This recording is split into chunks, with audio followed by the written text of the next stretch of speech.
بسم اللہ الرحمن الرحیم۔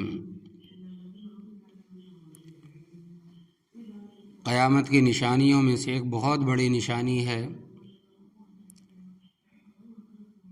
ظہور الفتن، فتنوں کا ظہور۔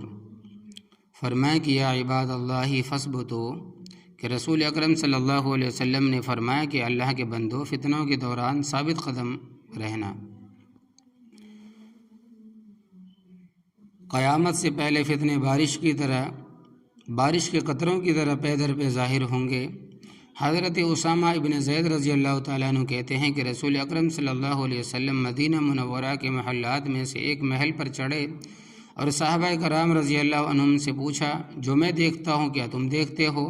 صحابہ کرام رضی اللہ عنہم نے عرض کیا کہ نہیں۔ آپ صلی اللہ علیہ وسلم نے ارشاد فرمایا، میں فتنوں کو تمہارے گھروں میں بارش کے قطروں کی طرح گرتا دیکھ رہا ہوں۔ اسے بخاری نے روایت کیا ہے۔ قیامت کے قریب ہر طرف فتنے ہی فتنے اور مصیبتیں ہی مصیبتیں ہوں گی۔ حضرت معاویہ رضی اللہ تعالیٰ عنہ کہتے ہیں کہ میں نے رسول اکرم صلی اللہ علیہ وسلم کو فرماتے ہوئے سنا ہے کہ قیامت کے قریب دنیا میں سوائے مصیبتوں اور فتنوں کے کچھ باقی نہیں رہ جائے گا۔ اسے ابن ماجہ نے روایت کیا ہے، جیسے جیسے قیامت قریب آئے گی ویسے ویسے فتنے بڑھتے جائیں گے۔ حضرت زبیر ابن عدی رضی اللہ تعالیٰ عنہ کہتے ہیں کہ ہم انس ابن مالک رضی اللہ تعالیٰ عنہ کی خدمت میں حاضر ہوئے اور حجاج کی طرف سے جو مصیبتیں ہمیں پہنچی تھی ان کا شکوہ کیا تو حضرت انس رضی اللہ تعالیٰ عنہ نے فرمایا کہ صبر کرو، تم پر ایک ایسا زمانہ آنے والا ہے جس میں ہر آنے والا دن تمہارے آج سے بدتر ہوگا کہ تم اپنے رب سے جا ملو گے۔ میں نے یہ بات تمہارے نبی کریم صلی اللہ علیہ وسلم سے سنی ہے، اسے بخاری نے روایت کیا ہے۔ شدت الفتن، فتنوں کی شدت۔ قیامت سے پہلے ظاہر ہونے والے فتنے اتنے شدید ہوں گے کہ زندہ لوگ مردوں پر رشک کریں گے۔ حضرت ابو ہریرہ رضی اللہ تعالیٰ عنہ سے روایت ہے کہ نبی کریم صلی اللہ علیہ وسلم نے فرمایا کہ قیامت قائم نہیں ہوگی حتیٰ کہ ایک آدمی دوسرے آدمی کی قبر پر گزرے گا تو کہے گا کاش اس کی جگہ میں ہوتا۔ اسے بخاری نے روایت کیا ہے۔ وضاحت ابن ماجہ کی روایت میں بھی یہ وضاحت موجود ہے کہ انسان یہ تمنا اپنی دینداری کی وجہ سے نہیں کرے گا بلکہ دنیا کے مصائب و آلام سے تنگ آ کر کرے گا۔ بعض فتنے ایسے تند و تیز ہوں گے کہ وہ مسلمانوں کی ہر چیز مثلا دین، ایمان، معاشرت، تہذیب، تمدن وغیرہ کو بہا لے جائیں گے۔ حضرت حذیفہ رضی اللہ تعالی عنہم کہتے ہیں کہ رسول اللہ صلی اللہ علیہ وسلم نے فتنے شمار کرتے ہوئے فرمایا کہ ان میں سے 3 فتنے ایسے ہوں گے جو قریب قریب کچھ نہ چھوڑیں گے۔ ان میں سے بعض فتنے ایسے بھی ہوں گے جو گرمی کی آندھیوں کی طرح ہوں گے، ان میں سے کچھ چھوٹے ہوں گے کچھ بڑے ہوں گے۔ اسے مسلم نے روایت کیا ہے۔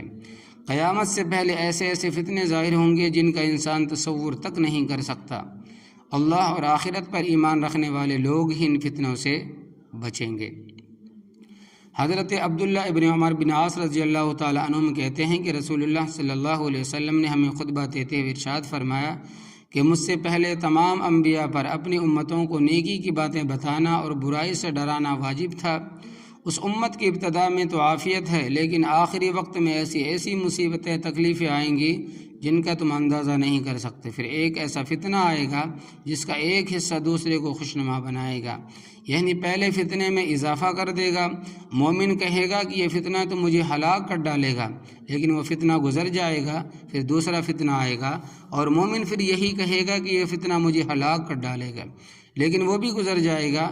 پس جسے جہنم سے بچنا اور جنت میں داخل ہونا پسند ہو اسے موت اس حال میں آنی چاہیے کہ وہ اللہ اور یوم آخر پر ایمان رکھتا ہو، لوگوں کے ساتھ وہی سلوک کرے جو اپنے ساتھ پسند کرتا ہو، جس امام یعنی حاکم کی بیعت کرے، وعد دے دے تو پھر جہاں تک ہو سکے اس کی اطاعت کرے، اور اگر اس کے مقابلے میں کوئی دوسرا امام بغاوت کرائے تو دوسرے کی گردن مار دو تاکہ مزید فتنے پیدا نہ ہو۔ اسے ابن ماجہ نے روایت کیا ہے۔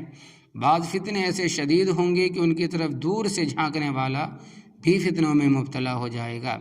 حضرت ابو ہریرہ رضی اللہ تعالیٰ عنہ کہتے ہیں کہ رسول اللہ صلی اللہ علیہ وسلم نے فرمایا کہ عنقریب ایسے فتنے پیدا ہوں گے کہ بیٹھا ہوا کھڑے شخص سے بہتر ہوگا، کھڑا شخص چلنے والے سے بہتر ہوگا، اور چلنے والا دوڑنے والے سے بہتر ہوگا۔ جو شخص دور سے بھی ان فتنوں کی طرف جھانکے گا وہ ان میں مبتلا ہو جائے گا۔ اس وقت جو شخص جہاں کہیں پناہ کی جگہ پائے پناہ حاصل کر لے، تو اسے بخاری نے روایت کیا ہے۔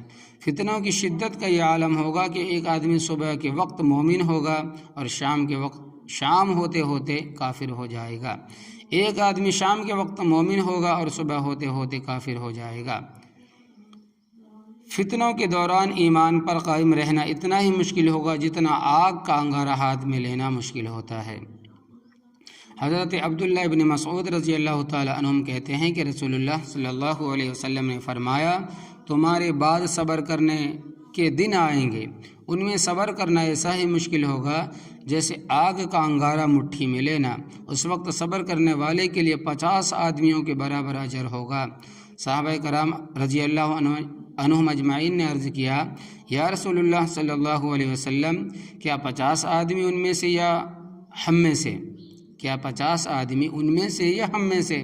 آپ صلی اللہ علیہ وسلم نے ارشاد فرمایا کہ تم میں سے اسے بازار نے روایت کیا ہے، تم میں سے اسے بازار نے روایت کیا ہے۔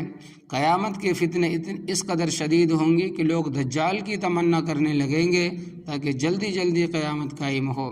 حضرت حذیفہ رضی اللہ تعالیٰ عنہ اجمعین کہتے ہیں کہ رسول اللہ صلی اللہ علیہ وسلم نے فرمایا کہ لوگوں پر ایک وقت ایسا آئے گا کہ وہ دجال کے آنے کی تمنا کرنے لگیں گے۔ میں نے عرض کیا، یا رسول اللہ صلی اللہ علیہ وسلم، میرے ماں باپ آپ پر قربان، ایسا کیوں ہوگا؟ آپ صلی اللہ علیہ وسلم نے ارشاد فرمایا، اس وقت فتنوں کی وجہ سے ایسا ہی ہوگا۔ اسی طبرانی نے روایت کیا ہے۔